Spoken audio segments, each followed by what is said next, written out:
Je suis allé à l'hôpital sans prévenir, j'ai trouvé grand-père seul aux urgences, ma famille était sur un bateau de croisière 5 étoiles.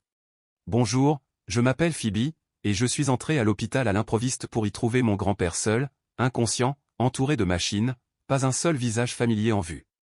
Pendant qu'il luttait pour respirer, ma famille, elle, trinquait au champagne sur une croisière 5 étoiles, postant des selfies avec des hashtags comme #LaFamilleD'abord sans un mot pour moi. Ils ont effacé mon nom des dossiers médicaux, m'ont exclu de chaque décision. Mais cela n'a pas commencé là. Ça. Ce n'était que l'insulte finale d'un schéma qui se dessinait depuis des années. Alors dites-moi, comment une famille oublie-t-elle la seule personne qui ne les a jamais oubliés? J'étais assise là, tenant sa main sèche, froide, trop immobile et j'ai essayé de donner un sens au silence qui l'entourait. Un unique moniteur bipait lentement derrière moi, le son s'espaçant comme s'il se fichait que quelqu'un y prête attention. Je voulais dire quelque chose, pour remplir le vide avec un bruit qui comptait, mais je ne pouvais pas. Ma gorge était nouée. Ma mâchoire serrée. Je n'avais pas prévu de revenir à Sacramento. Ce n'était pas quelque chose que j'avais entouré sur un calendrier. Un jour, quelque chose en moi a juste dit « vas-y ». Pas une voix, pas une intuition, juste l'absence de quoi que ce soit qui me retenait. Alors, j'ai fait un petit sac de voyage, réservé un billet de dernière minute, et je n'en ai parlé à personne. Je n'en avais pas besoin. L'air à l'extérieur de l'aéroport m'avait semblé plus raréfié que dans mes souvenirs froids, vifs et distants. Les hivers de Sacramento ne sont pas spectaculaires, mais cet après-midi-là portait un froid qui vous pénétrait jusqu'aux os. Le chauffeur de VTC était assez poli, n'a pas dit grand-chose, ce que j'ai apprécié. Je n'étais pas d'humeur pour une conversation forcée sur les fêtes ou sur le plaisir que ça devait être de rentrer à la maison. Ce n'est pas à la maison que je me dirigeais. J'allais à l'hôpital. La ville semblait la même et pas du tout la même. Je suis passé devant la station-service où j'avais acheté mon premier ticket à gratter à 18 ans. C'était maintenant un centre de bien-être au CBD. La rue menant à l'ancien quartier avait les mêmes nids de poules dont je me souvenais, juste plus nombreux. Une boulangerie que j'aimais autrefois avait disparu, remplacée par un salon de toilettage de luxe pour chiens. L'hôpital n'avait pas changé. L'hôpital général du comté portait encore son âge comme un vieux manteau, rapiécé mais tenant bon. Le personnel de la réception avait l'air fatigué mais poli. J'ai donné le nom de Lial Ramsey, et elle a hoché la tête comme si elle l'avait trop entendu ces derniers temps. Il est dans le box-ci, a-t-elle dit. Vous êtes de la famille? J'ai hésité une demi-seconde. Je suis sa petite fille. Heureuse que quelqu'un se soit présenté, a-t-elle murmuré, à peine assez fort pour que je l'entende. Mais je l'ai entendu, et je ne l'oublierai pas. Le rideau du box des urgences était à moitié tiré. La lumière au-dessus a clignoté une seule fois avant de se stabiliser. Il était là, mon grand-père. L'homme qui m'avait autrefois soulevé sur ses épaules juste pour me laisser cueillir des oranges de l'arbre dans le jardin. Maintenant immobile, des tubes dans le nez, les mains inertes, la peau plus grise que ce à quoi j'étais préparé. Je n'ai pas pleuré. Je n'ai pas haleté. Je me suis juste assise. C'était comme si tout mon corps s'était déconnecté de lui-même, comme si je regardais quelqu'un d'autre vivre ce moment. J'ai tendu la main vers la sienne et je l'ai tenue. Froide, pas glaciale, mais loin d'être chaude. C'est là que ça m'a frappé. Personne d'autre n'était là. Pas une seule âme, pas de Vera, pas d'Avri, pas de Saraphène. Il était seul. J'ai sorti mon téléphone de ma veste, plus par instinct que par intention. Une notification a clignoté sur l'écran, Saraphène Harland est en direct. Je l'ai fixé une seconde avant d'appuyer. L'écran s'est allumé. Ils étaient là, ma famille sur un yacht. Les flûtes de champagne levées, des lunettes de soleil, la brise marine dans leurs cheveux. Saraphène a orienté la caméra vers l'étalage de nourriture. Rien de tel que du homard la veille de Noël, gloussait-elle, en se tournant vers Vera, qui riait comme si elle avait oublié comment ressentir la honte. Puis Vera a levé son verre. À la liberté, à la paix, et au fait de se débarrasser du poids mort. Je n'ai pas réagi, pas extérieurement. J'ai juste regardé fixement. Mon souffle ne s'est pas coupé. Mes yeux ne se sont pas brouillés. La rage couvait en moi comme des braises attendant de l'air. Aucune mention de grand-père. Aucun toast à papa. Aucune reconnaissance qu'il n'était pas là, qu'il était aux urgences avec un bracelet en plastique et un cœur défaillant. J'ai verrouillé mon téléphone et je l'ai posé face contre table sur la petite table roulante à côté du lit. Je me suis tourné vers lui. Ne t'inquiète pas, ai-je chuchoté. Tu n'es plus seul. Il n'a pas bougé, pas même un tressaillement. Mais pour la première fois depuis mon arrivée, j'ai senti quelque chose bouger en moi. Pas un effondrement, pas encore, mais une ouverture. Une fissure silencieuse dans un barrage qui avait tenu trop longtemps. Le temps a passé. Je ne sais pas combien. La lumière au-dessus bourdonnait, le moniteur bipait, et personne n'est venu. Aucune infirmière n'est passée. Aucun parent éloigné n'a fait irruption à travers le rideau, pris de culpabilité ou de panique. Juste moi. Juste lui. Et je me suis demandé depuis combien de temps il était là comme ça. Combien d'heures ou de jours il avait passé dans le silence pendant qu'il naviguait sur des eaux bleues, souriant pour les caméras et buvant leur conscience. J'ai ajusté sa couverture même s'il ne pouvait pas la sentir. Je me suis rassise sur la chaise, me suis frotté les tempes. Et pour la première fois depuis que je suis entré dans cet hôpital, je l'ai dit à voix haute. Pas à lui, pas vraiment à moi-même non plus. Ils t'ont laissé. Je n'avais pas besoin de dire qui. Nous le savions tous les deux. Le bourdonnement du moniteur des urgences remplissait l'espace comme un second battement de cœur, régulier, indifférent. J'ai gardé ma main dans celle de grand-père une minute de plus avant de la reposer doucement sur le lit. Il semblait mal de bouger, comme si j'allais interrompre quelque chose de sacré. Mais j'avais besoin de réponses. J'avais besoin de savoir pourquoi personne d'autre n'était là, pourquoi j'avais dû le découvrir comme ça. Pourquoi il était seul. Je suis sorti du box 6, tirant le rideau derrière moi avec un bruissement silencieux.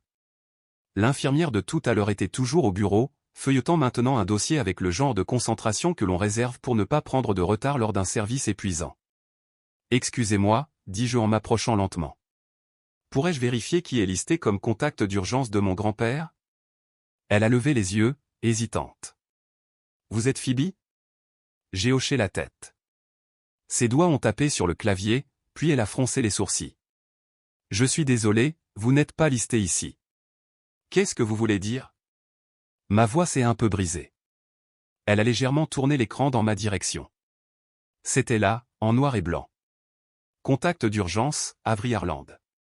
Mandataire légal pour la santé, Sarah Fenn Harland. En dessous, une note surlignée, ne pas divulguer d'informations médicales à Phoebe Eldridge. Considérée comme émotionnellement instable. Signé par le mandataire. Émotionnellement instable.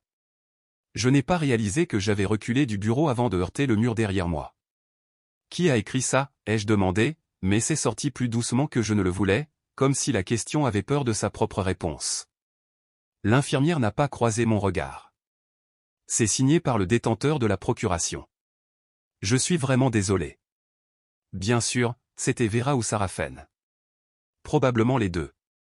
Le duo familial qui maniait les apparences comme des armes et utilisait l'inquiétude comme camouflage pour le contrôle. J'ai fait un petit signe de tête et je me suis éloigné avant qu'elle ne puisse dire autre chose, avant qu'elle ne puisse s'excuser pour quelque chose qui n'était pas de sa faute et certainement pas de la mienne. Je suis passé devant les distributeurs automatiques, devant le couloir bordé de vieilles plaques et de noms de donateurs, et j'ai poussé les portes en verre pour sortir dans la nuit fraîche de décembre. L'air frappait plus fort maintenant, plus vif. J'ai resserré mon manteau autour de moi et je me suis mise sur le côté du bâtiment où c'était calme. J'ai déverrouillé mon téléphone, trouvé le contact de Vera et appelé. Ça a sonné une fois, puis, bien sûr, elle a décroché. Phoebe. Sa voix était légère, comme de la mousse de champagne. En arrière-plan, j'entendais de la musique. Probablement un mix de fête de yacht avec juste assez de percussions pour paraître cher. Des verres s'entrechoquaient. Quelqu'un riait. Il est à l'hôpital, Vera, dis-je, en sautant les salutations. Il est aux urgences, seul. Elle a marqué une pause juste assez longue pour me faire savoir qu'elle s'en fichait. Puis, il ne voulait pas venir avec nous. Tu sais comment il est, si dramatique pour un rien. Il s'est effondré. Nous ne savions pas que c'était si grave, dit-elle rapidement. Trop rapidement. De toute façon, il va bien, n'est-ce pas? Non, il ne va pas bien. Et vous m'avez fait retirer du dossier. Son ton a baissé d'un cran. Phoebe, ne fais pas ça. Faire quoi? Ne gâche pas ça pour le reste d'entre nous. Nous n'avons pas eu de vraies vacances depuis des années. C'était censé être un moment de guérison. Tu es toujours si intense à propos de tout. J'ai failli rire. Au lieu de ça, j'ai levé les yeux vers la façade en briques grises de l'hôpital et j'ai dit, tu peux garder les vacances. Je me chargerai de la réalité. L'appel s'est coupé, pas interrompu, terminé. Je suis resté là 1 minute, respirant comme si c'était un travail. Puis je suis rentré. La cafétéria était presque vide, le café brûlé, et les pâtisseries semblaient avoir connu des jours meilleurs. J'ai pris place dans la banquette du coin et j'ai ouvert mon application de notes. Grand-père, box 6, seul, pas de famille. Contact d'urgence, Avri. Procuration légale, Sarafen. Accès bloqué. Étiqueté comme émotionnellement instable. Appel avec Vera, à Tougnier. Personne ne vient. J'ai arrêté de taper. Il y avait une tache sur la pointe de ma botte. Du cuir marron délavé, éraflé par des années à marcher trop loin avec trop peu de sommeil. Je l'ai fixé. C'était comme si je n'avais jamais existé dans cette famille. Comme si j'étais un fantôme avec un téléphone portable et un compte d'épargne. Utile mais invisible. Le téléphone a vibré dans ma main. Notification Instagram, Avri Harland a posté une nouvelle photo. J'ai appuyé dessus. Ils étaient là, tous, sur le pont d'un bateau de croisière blanc et scintillant. Rire, soleil, encore des flûtes de champagne. Sarafen posait dans un paréo en soie comme si elle était née sur des yachts. Vera, avec un chapeau à large bord, tenant un mimosa. Avri se tenait derrière eux. Légende, bénie d'être entouré d'amour. La famille d'abord. J'ai fixé l'écran jusqu'à ce qu'il devienne flou. Pas parce que je pleurais. Je ne pleurais pas. J'avais dépassé ce stade. J'ai fermé l'application, verrouillé le téléphone et me suis adossé à mon siège. Il pouvait m'effacer des papiers, mais je me souvenais de tout ce qu'il voulait oublier. Je suis resté dans cette banquette de cafétéria plus longtemps que je n'aurais dû. Non pas parce que j'attendais que quelqu'un vienne me trouver, je savais que personne ne le ferait, mais parce que bouger signifiait affronter le poids de tout ce que je venais de lire, de voir et d'entendre, et je n'étais pas tout à fait prête à tout porter encore. Finalement, je me suis levé.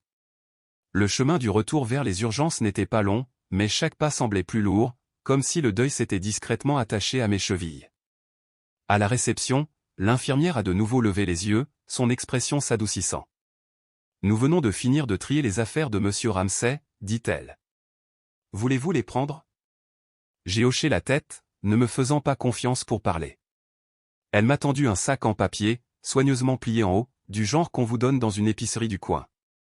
Je l'ai serré plus fort que nécessaire en retournant vers la salle d'attente familiale, j'ai trouvé un coin tranquille et je me suis assise sur la chaise en plastique rigide. À l'intérieur du sac se trouvaient les petites choses que personne ne pense jamais avoir à trier. Un portefeuille en cuir usé qui tenait à peine fermé. Les lunettes de grand-père, légèrement tachées, les branches tordues par des années d'utilisation. Un mouchoir bleu plié avec soin. Et puis, au fond, un morceau de papier froissé plié en 3. Il n'y avait pas d'étiquette, mais au moment où je l'ai touché, j'ai su que c'était important.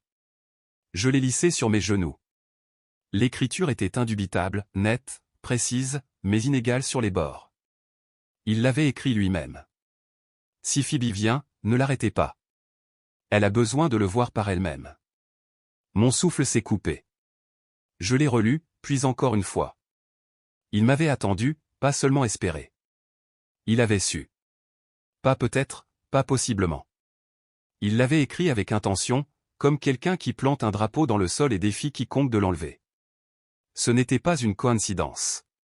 Ce n'était pas un coup du sort qui faisait que j'étais la seule à son chevet pendant que les autres jouaient à faire semblant sur un yacht.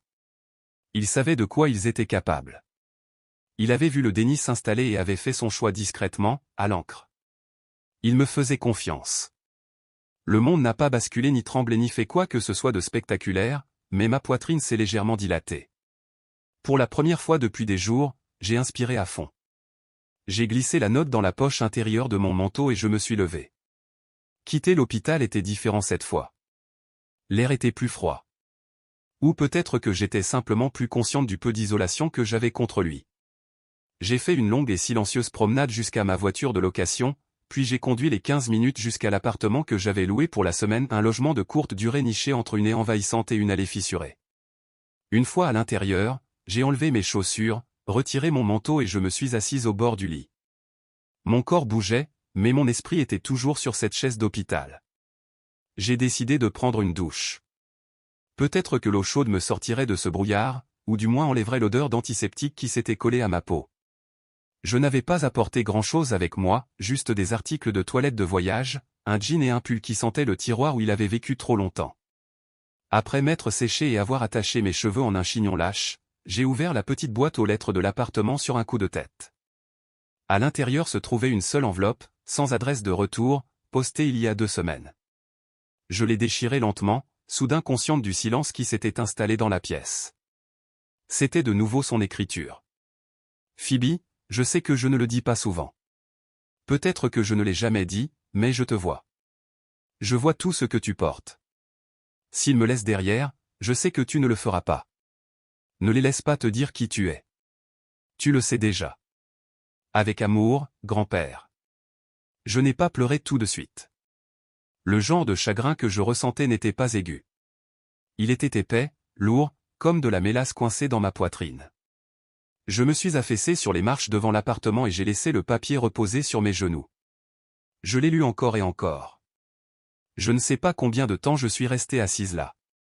Le soleil avait commencé à descendre, projetant une longue traînée orange sur le trottoir. À un moment donné, je me suis levé. J'avais besoin d'air. De l'air véritable. J'ai marché jusqu'au bout du pâté de maison, puis j'ai tourné à gauche vers le café que j'avais passé en arrivant. Il était fermé. Les heures peintes sur la vitre m'indiquaient qu'ils avaient fermé il y a 1 heure.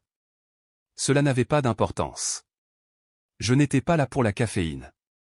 Je me suis appuyé contre le mur de briques froides et j'ai levé les yeux vers le ciel, et mon esprit a vagabondé. Il m'a ramené à un mardi matin, il y a peut-être 1 an. Grand-père et moi nous étions retrouvés pour un café au restaurant près de chez lui. Il avait insisté pour payer, même si je gagnais plus qu'assez pour couvrir nos 2 commandes. Vieilles habitudes, avait-il dit avec un clin d'œil.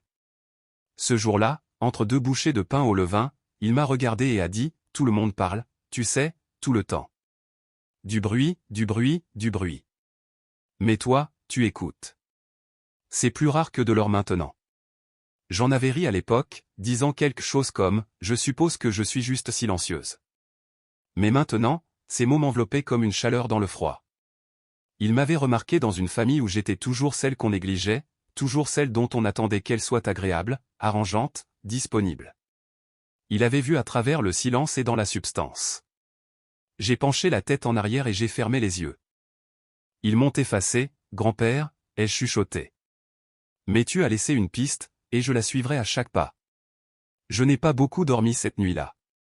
Après être rentré de ma promenade, je me suis recroquevillé sur le bord du lit, l'ordinateur portable en équilibre sur mes cuisses, fixant le portail bancaire auquel je ne m'étais pas connecté depuis des mois.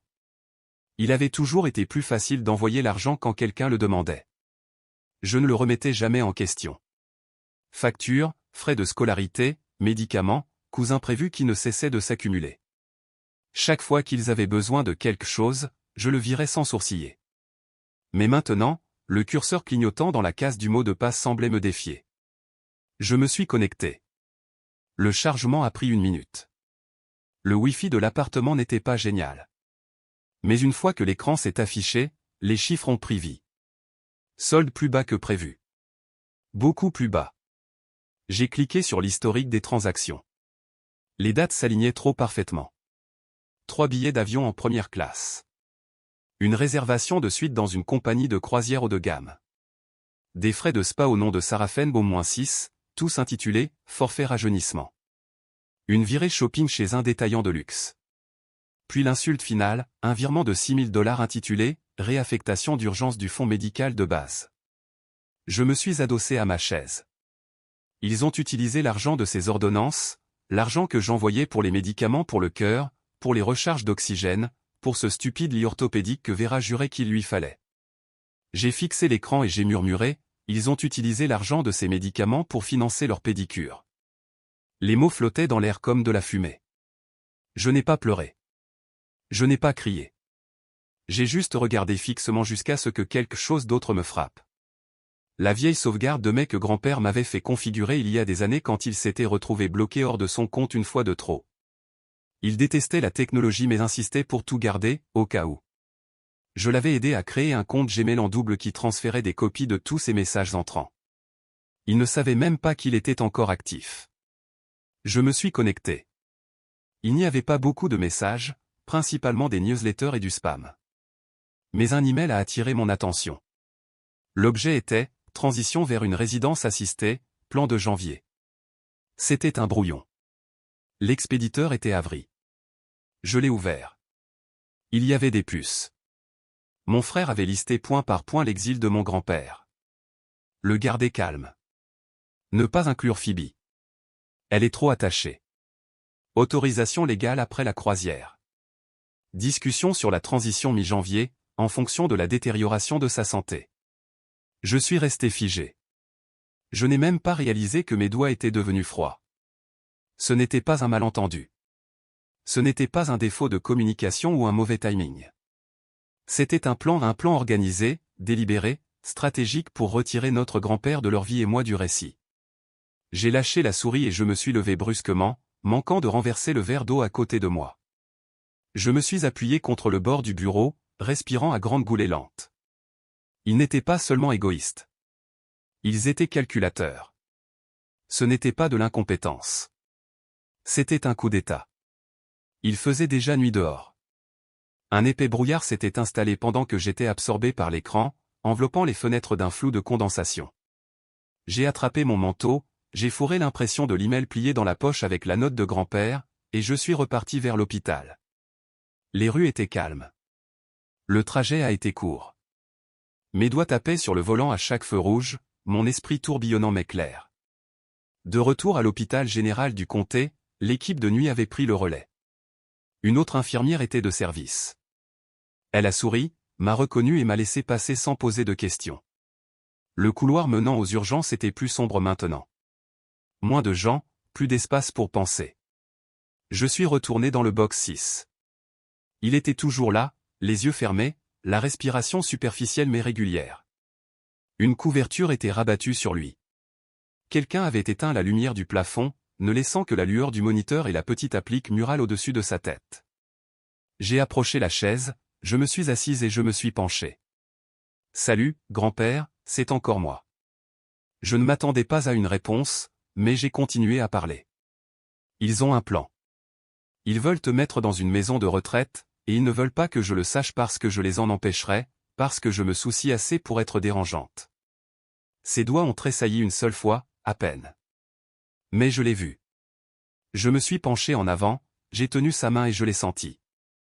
Juste la plus faible pression. Ça aurait pu être un réflexe de mémoire musculaire. Ou peut-être, peut-être pas.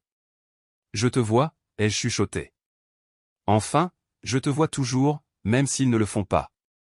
Silence à nouveau, mais cette fois il n'était pas lourd. Il était plein.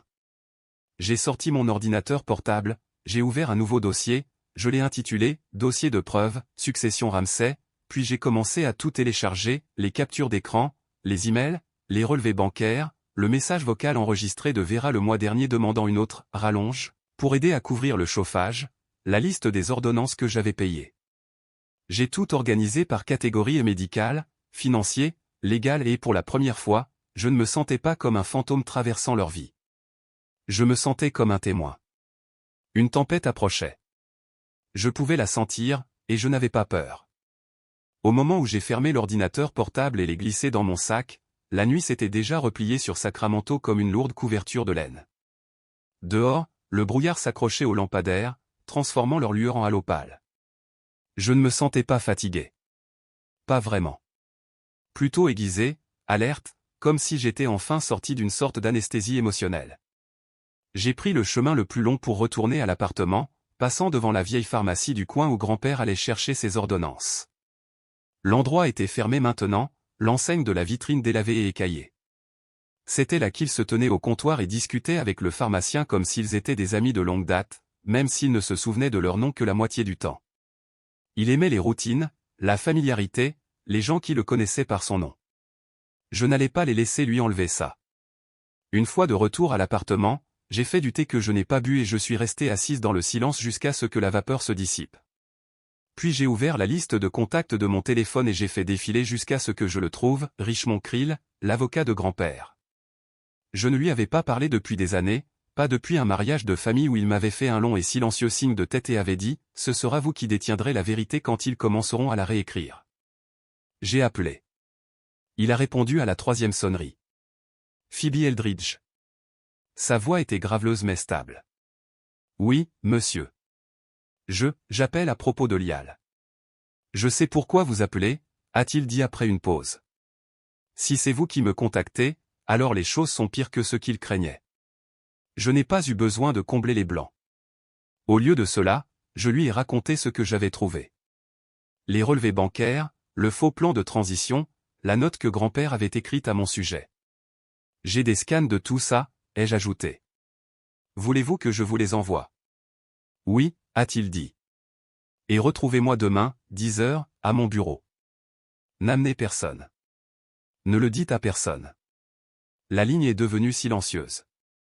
Je suis resté ainsi quelques secondes après qu'il a raccroché, laissant le poids de ces 4 derniers mots s'installer. Ne le dites à personne.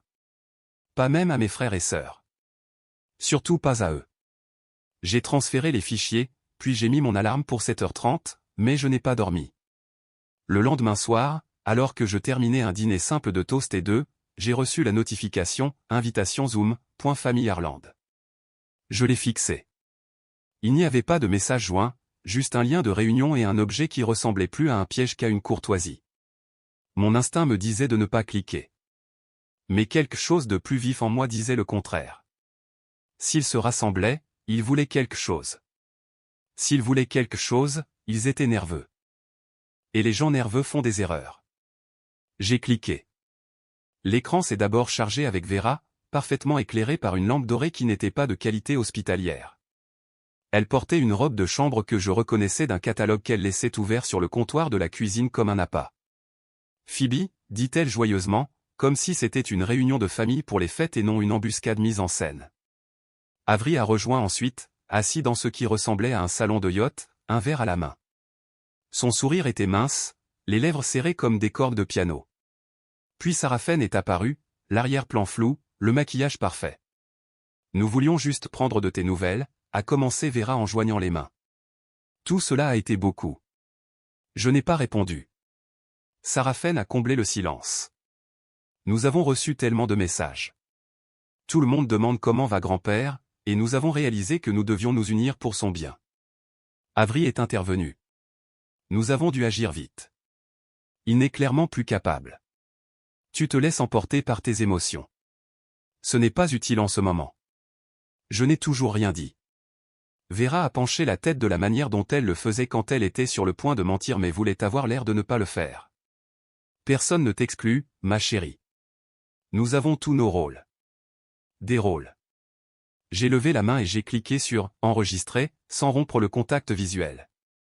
Sarafen a eu un petit rire doux et condescendant. Tu ne gères pas ça rationnellement. Nous pensons à la situation dans son ensemble. J'ai pris une inspiration. C'est ce que je fais maintenant. C'est ça le problème, n'est-ce pas? L'écran est resté silencieux une demi-seconde, juste assez pour que je sente l'impact. Puis Vera a essayé de pivoter. Écoute, ça n'a pas besoin de mal tourner. Mettons-nous simplement d'accord sur des limites. Super, dis-je. Commençons par la vérité. Ensuite, nous pourrons tracer toutes les limites que tu voudras. J'ai mis fin à l'appel. Pas par drame, pas parce que je ne pouvais pas les supporter, mais parce que je savais enfin que je n'avais pas besoin d'entendre un mensonge de plus qui commençait par « Nous sommes juste inquiets ». J'ai téléchargé l'enregistrement dans le même dossier où se trouvait le reste de mes preuves. Le dossier s'étoffait. J'ai ouvert mes messages, trouvé le nom d'Avery et tapé lentement. Je ne demande pas la permission. Je me prépare pour le tribunal. J'ai appuyé sur envoyer. Pas de menace, pas de colère, juste un fait. 30 secondes plus tard, mon téléphone s'est allumé. Vera appelait et ignorait. Puis Sarafen ignorait. Avery refusait. L'un après l'autre, comme des alarmes incendie dans une maison en feu qu'il jurait ne pas être en feu. J'ai posé le téléphone face contre table, je me suis levé et j'ai marché jusqu'à la fenêtre. Dehors, il pleuvait doucement maintenant. Le genre de pluie qui ne crie pas, qui s'installe simplement. J'ai regardé les gouttes strier la vitre et j'ai pensé à grand-père, toujours branché à des tubes, attendant toujours que quelqu'un le traite comme plus qu'un inconvénient. Il voulait que je me taise. Ils regretteront que je ne sois pas restée silencieuse. Je n'ai pas attendu le lendemain matin. À 23h04, assise à la petite table de cuisine de mon appartement de location, je me suis reconnecté au compte financier partagé de la famille, le même compte que j'alimentais silencieusement depuis des années.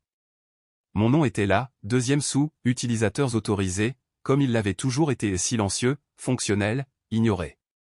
J'ai cliqué sur les paramètres du compte. Gelé tous les virements. Le bouton brillait d'un bleu doux. J'ai plané dessus un instant. Ma main n'a pas tremblé. Mon souffle ne s'est pas coupé. J'ai juste cliqué. Une fenêtre pop-up, êtes-vous sûr de vouloir geler toute activité? Cela désactivera toutes les cartes associées et les virements sortants. Oui. J'ai cliqué à nouveau, et juste comme ça, c'était fait.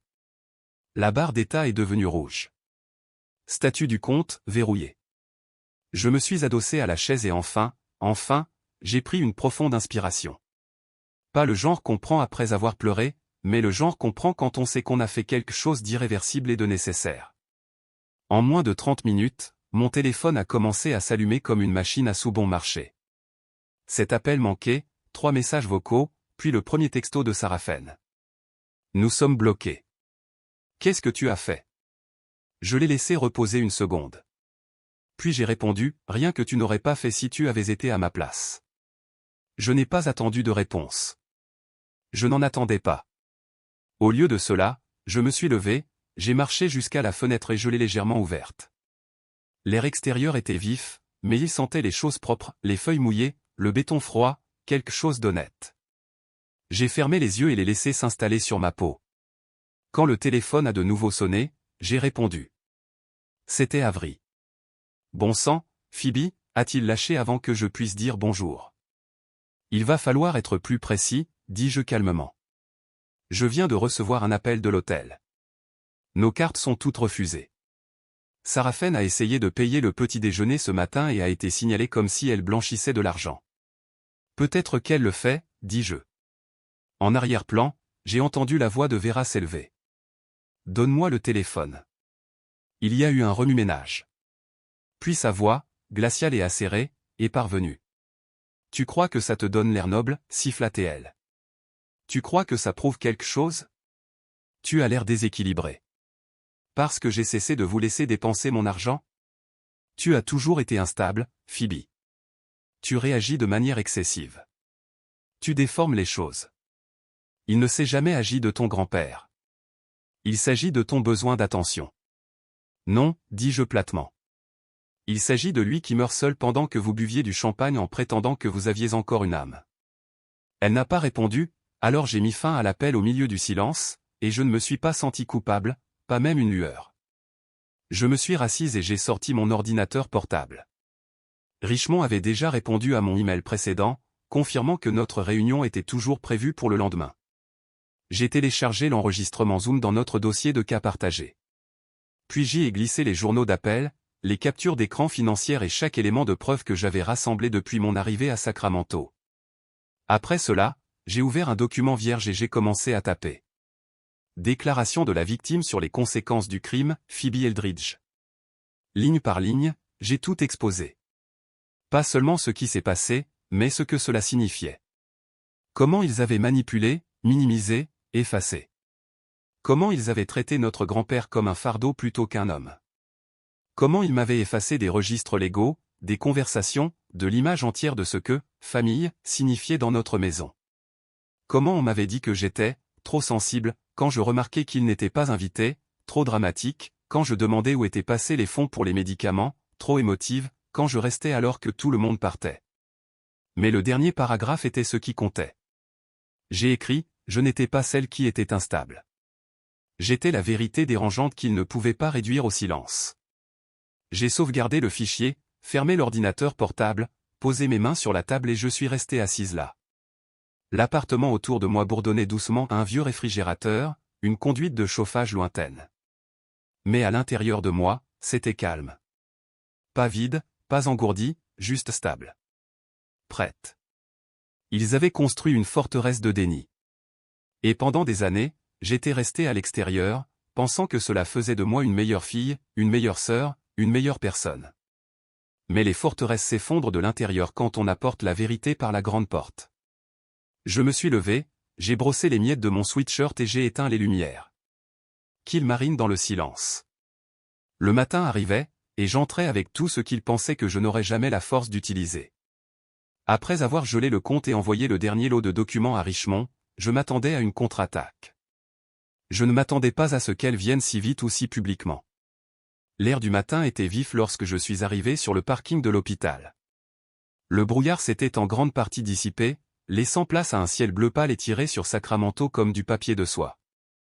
J'avais rendez-vous avec la liaison juridique de l'hôpital général du comté, une des références de Richmond.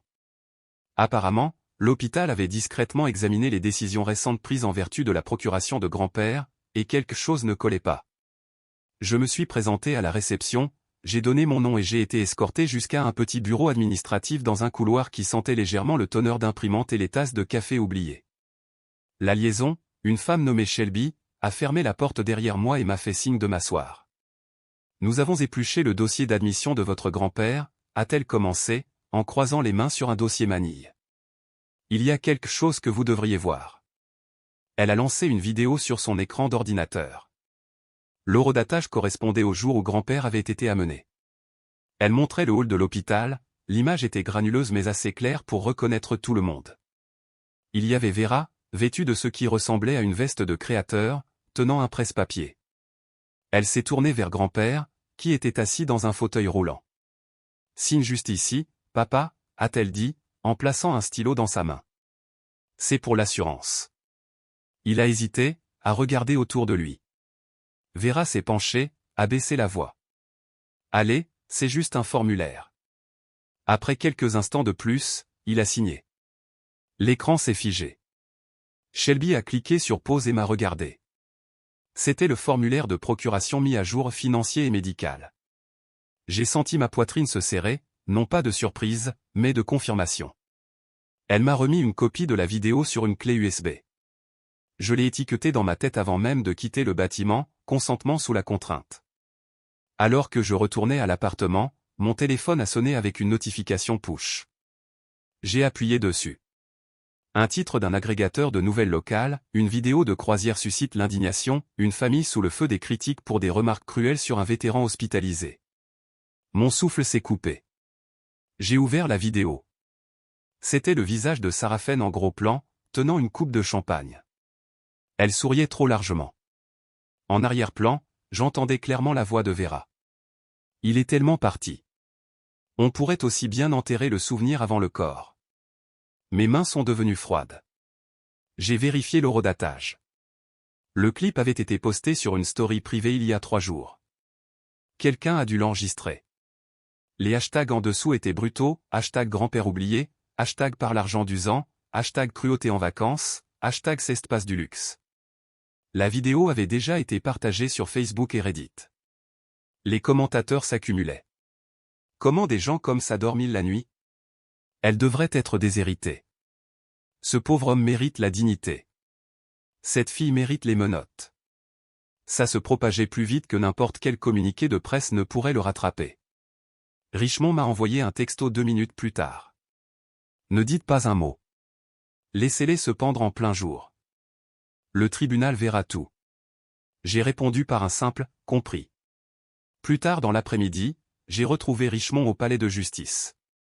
Il avait demandé une mise sous tutelle d'urgence en utilisant tout ce que nous avions, les relevés financiers, les emails, la vidéo de grand-père signant sous pression, et maintenant le clip viral de la croisière. L'audience a été rapide mais pas bâclée.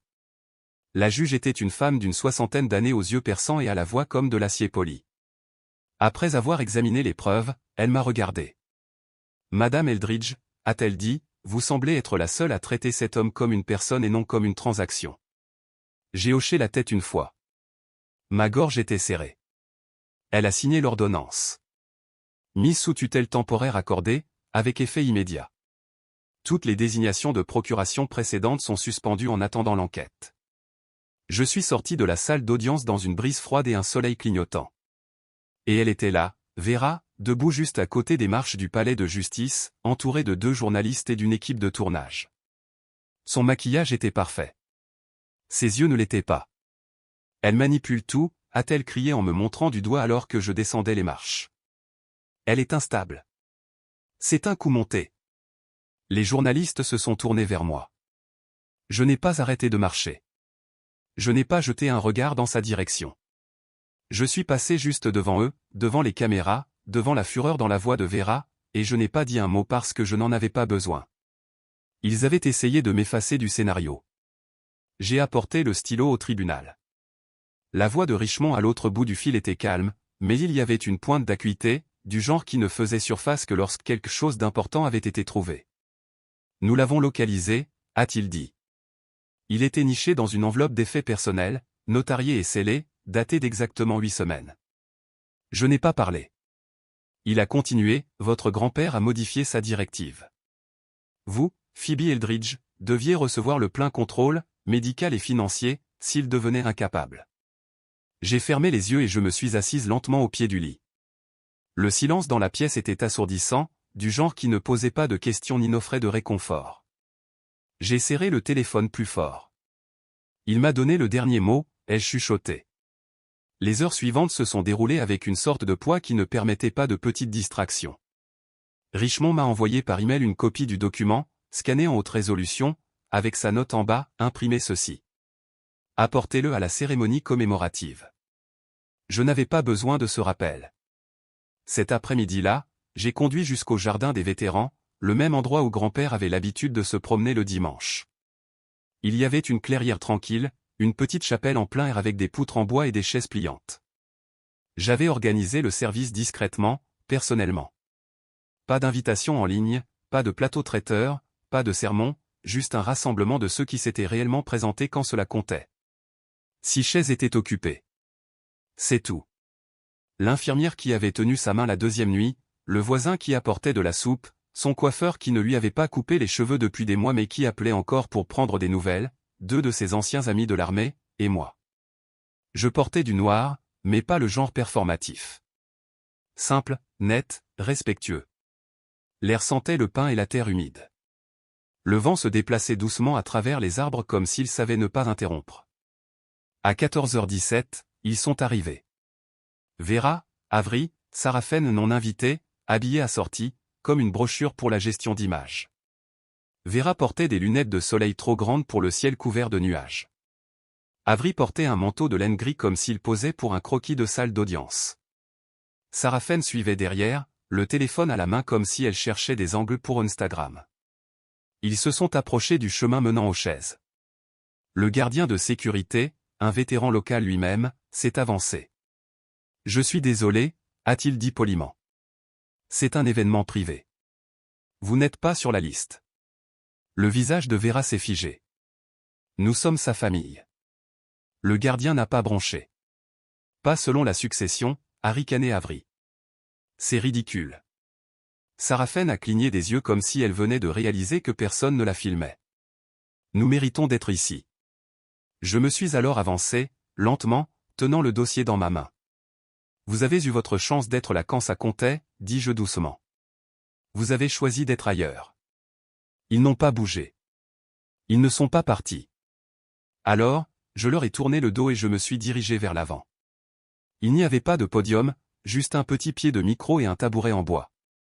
J'ai posé le dossier sur le tabouret, j'ai ajusté le micro et j'ai regardé les gens qui avaient réellement gagné le droit de faire leur deuil. Il ne s'agit pas de sang, ai-je commencé. Il s'agit de présence. J'ai sorti une petite télécommande et j'ai cliqué une fois. Derrière moi, sur un écran portable, la vidéo a commencé.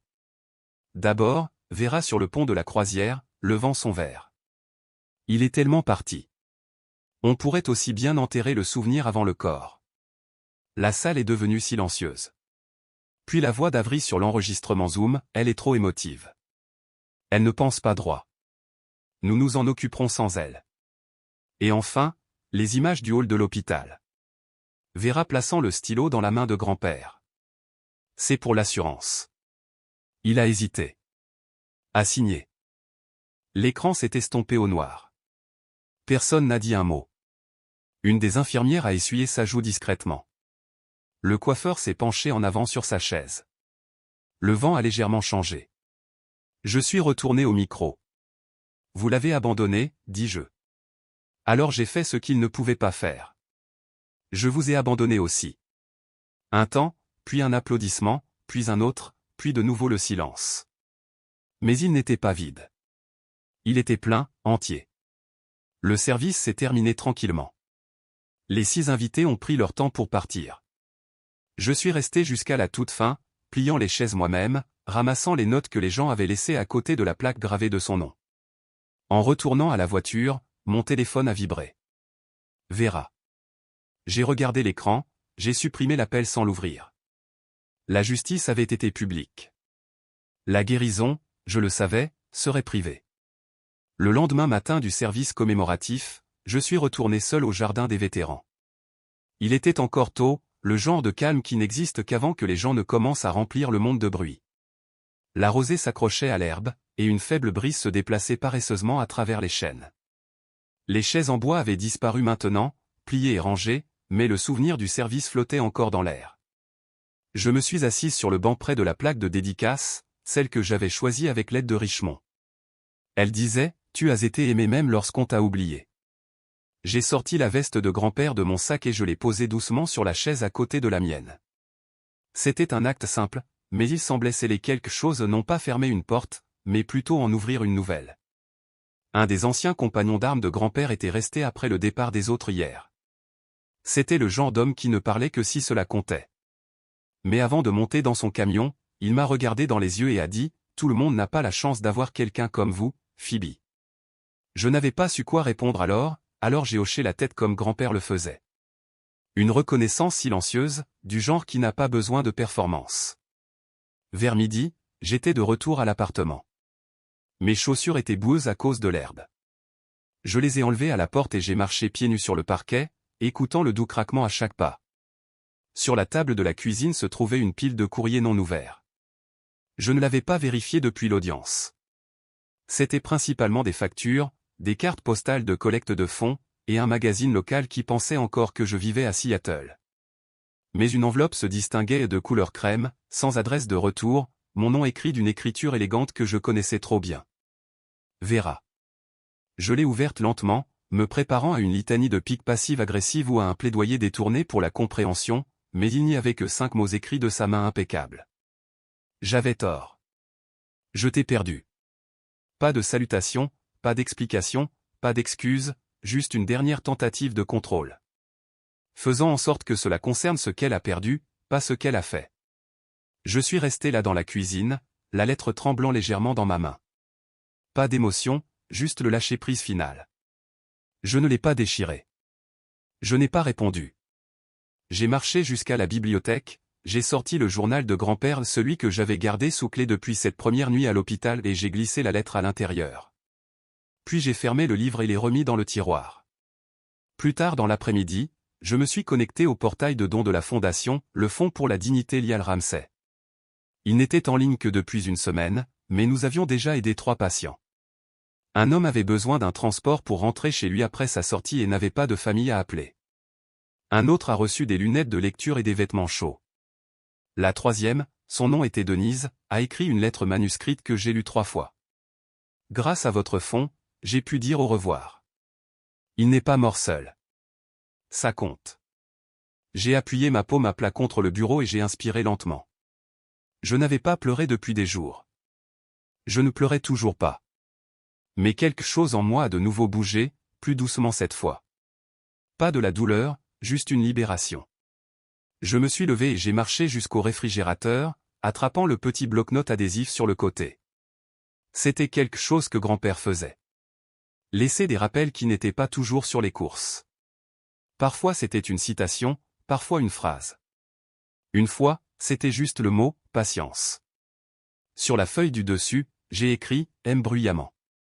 Protège silencieusement. Pars quand il est temps.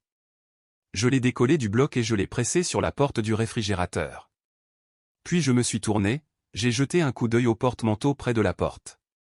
La veste de grand-père y était toujours suspendue, comme je l'avais laissée. Les manches légèrement froissées, la faible odeur de cèdre et d'après-rasage persistant juste assez pour me faire m'arrêter. Certaines fins n'ont pas besoin d'un discours de clôture, juste d'une présence. Certaines vérités n'ont pas besoin d'être criées. Elles ont juste besoin d'être montrées. Phoebe n'a pas brûlé les ponts. Elle a construit son propre chemin, un morceau de vérité à la fois. Et peut-être que c'est la leçon ici. La vraie force n'est pas bruyante, elle est constante. C'est choisir la dignité quand on pourrait choisir la vengeance. Qu'auriez-vous fait à sa place? Si cette histoire vous a ému, n'oubliez pas d'aimer, de commenter et de vous abonner. D'autres histoires de familles vraies et silencieuses, puissantes et inoubliables arrivent bientôt.